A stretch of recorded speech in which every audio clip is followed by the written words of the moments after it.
ഇന്നിപ്പോൾ വളരെ ടേസ്റ്റി ആയിട്ടുള്ള ഒരു സ്നാക്ക് റെസിപ്പിയാണ് കേട്ടോ. റഷ്യൻ കട്ട്ലറ്റ് റെസിപ്പിയുടേതാണ്. വീഡിയോ എല്ലാവരും സ്കിപ്പ് ചെയ്യാതെ കാണാം. അപ്പോൾ ഇവിടെ ഞാൻ ഇതിനായിട്ട് ബോൺലെസ് ചിക്കനാണ് എടുത്തിരിക്കുന്നത്. ഇനി ഇതിലേക്ക് ഇഞ്ചി, വെളുത്തുള്ളി, പച്ചമുളക് പേസ്റ്റും പിന്നെ ആവശ്യത്തിന് ഉപ്പും 1/2 ടീസ്പൂൺ കുരുമുളക് പൗഡറും കൂടി ചേർത്ത് നല്ലതുപോലെ മിക്സ് ചെയ്ത് കുറഞ്ഞത് അരമണിക്കൂറെങ്കിലും റെസ്റ്റ് ചെയ്യാൻ വേണ്ടി ഒന്ന് മാറ്റി വെക്കാം കേട്ടോ.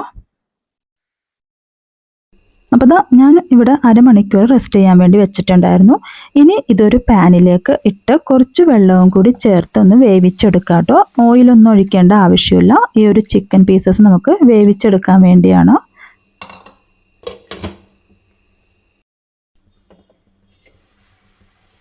അഞ്ച് മിനിറ്റിന് ശേഷം ഇത് തിരിച്ചിട്ട് വീണ്ടും ഒന്ന് അടച്ചു വെച്ച് വേവിച്ചെടുക്കാം കേട്ടോ.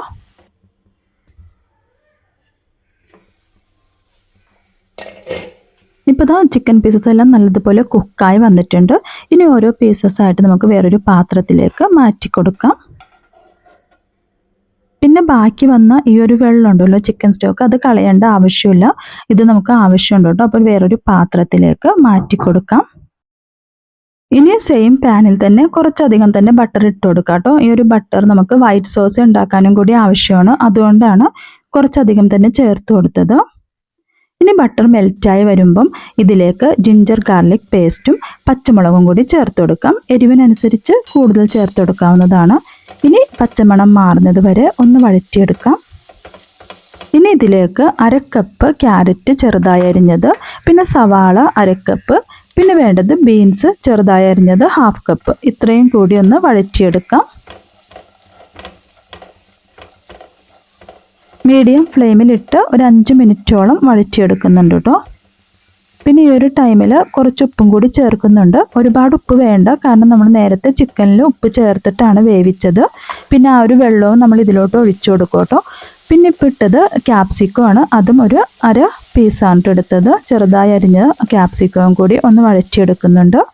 എല്ലാം കൂടി നല്ലതുപോലെ വഴന്ന് വരുമ്പം പിന്നെ ഇതിലേക്ക് ചില്ലി ഫ്ലേക്സ് ഒരു 1/2 ടീസ്പൂൺ, പിന്നെ കുരുമുളക് പൗഡർ എരിവിനനുസരിച്ച് ചേർത്ത് കൊടുക്കാം. എന്നിട്ട് എല്ലാം കൂടി നല്ലതുപോലെ ഒന്ന് മിക്സ് ചെയ്യുന്നുണ്ട്.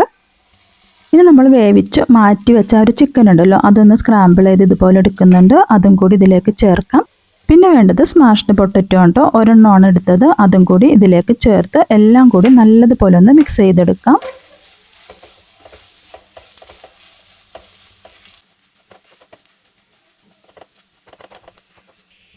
ഇനി ഇതിലേക്കായി നമുക്ക് വൈറ്റ് സോസ് തയ്യാറാക്കേണ്ട ആവശ്യമുണ്ട് കേട്ടോ. വേണമെങ്കിൽ നിങ്ങൾക്ക് വേറൊരു പാത്രത്തിൽ സെപ്പറേറ്റ് ആയിട്ട് ഇത് ചെയ്ത് കൊടുക്കാം. പക്ഷെ ഞാൻ ഈ ഒരു പാനിൽ തന്നെ സൈഡിലായിട്ട് ഒരു 1/4 കപ്പ് മൈദ ഇട്ട് കൊടുക്കുന്നുണ്ട്. പച്ചമണം മാറുന്നത് വരെ ഒന്ന് റോസ്റ്റ് ചെയ്തെടുക്കുന്നുണ്ട്. ഇത് വേണമെങ്കിൽ സെപ്പറേറ്റ് വേറൊരു പാത്രത്തിൽ ചെയ്തതിന് ശേഷം ഒഴിച്ചു കൊടുത്താലും മതി കേട്ടോ. അപ്പോൾ സെപ്പറേറ്റ് ചെയ്യുവാണെങ്കിൽ കുറച്ച് മൈദയും പിന്നെ ബട്ടറും പാലും കൂടി ഒരുമിച്ചാണ് തിളപ്പിച്ചെടുക്കേണ്ടത്. പിന്നെ നമ്മൾ ആ ഒരു നേരത്തെ മാറ്റി വെച്ച ആ ഒരു വെള്ളം ഉണ്ടല്ലോ, ചിക്കൻ സ്റ്റോക്ക്, അതും ചേർത്ത് കൊടുത്തു. 1/4 കപ്പ് പാലും കൂടി ചേർക്കാം. എന്നിട്ട് നല്ലതുപോലെ ഇതൊന്ന് മിക്സ് ചെയ്തെടുക്കാം.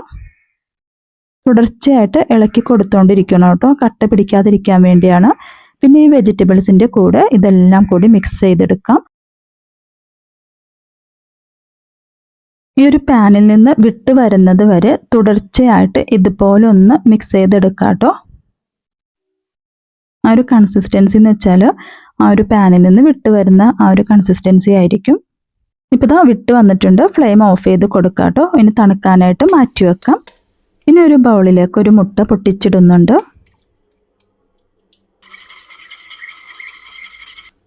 പിന്നെ വേണ്ടത് വെർമിസെല്ലിയാണ് കേട്ടോ. അത് ഇതുപോലെ ഒന്ന് പൊടിച്ചെടുക്കാം. നമ്മൾ ഈ കുനാഫയൊക്കെ ഉണ്ടാക്കാൻ വാങ്ങിക്കുന്ന ഒരു വെർമിസെല്ലി ഉണ്ടല്ലോ, അതാണ് ഞാനിവിടെ എടുത്തിരിക്കുന്നത്. പിന്നെ നമുക്ക് ഇഷ്ടമുള്ള ഷേപ്പിൽ ആ ഒരു മസാല റോള് ചെയ്തെടുക്കാം. ഞാൻ ഈ ഒരു ഷേപ്പിലാണ് ചെയ്തെടുക്കുന്നത്. പിന്നെ മുട്ടയിലേക്ക് ഡിപ്പ് ചെയ്തതിന് ശേഷം ഈ ഒരു വെർമിസെല്ലി ഇതിന് പുറത്തായിട്ട് കോട്ട് ചെയ്തെടുക്കാം കേട്ടോ.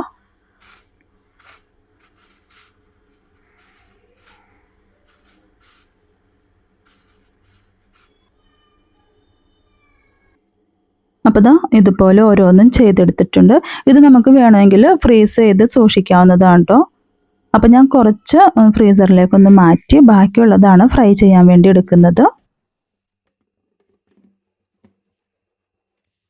ഇനിയിപ്പോൾ ഇതാ ഓയിൽ ചൂടായി വരുമ്പം ഓരോന്നായിട്ട് ഫ്രൈ ചെയ്തെടുക്കാം. പിന്നെ ഫ്രൈ ചെയ്യുമ്പോൾ ശ്രദ്ധിക്കേണ്ടത് ഹൈ ഫ്ലെയിമിലിട്ട് ഫ്രൈ ചെയ്യരുത് കേട്ടോ. അപ്പോൾ ഇത് പെട്ടെന്ന് കരിഞ്ഞു പോകും. മീഡിയം ഫ്ലെയിമിലിട്ടിട്ട് വേണം ചെയ്യാൻ വേണ്ടി. പിന്നെ ഒരു 3 മിനിറ്റിന് ശേഷം തിരിച്ചിട്ട് കൊടുത്ത് വീണ്ടും ഒന്ന് ഫ്രൈ ചെയ്തെടുക്കാം.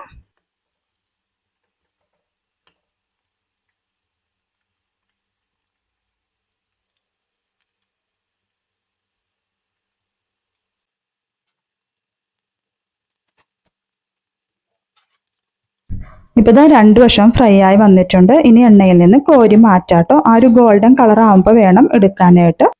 ഇനി ഇത് ചൂടോട് കൂടി തന്നെ സെർവ് ചെയ്യാം. സോസിൻ്റെ കൂടെയോ മയോണൈസിൻ്റെ കൂടെയോ ഒക്കെ കഴിക്കാൻ പറ്റിയ നല്ല അടിപൊളി ടേസ്റ്റി ആയിട്ടുള്ള ഒരു സ്നാക്കാണ് കേട്ടോ. മസ്റ്റ് ട്രൈ ഐറ്റമാണ്. എന്തായാലും ട്രൈ ചെയ്ത് നോക്കി നിങ്ങളുടെ ഫീഡ്ബാക്ക് ഒക്കെ അറിയിക്കുക.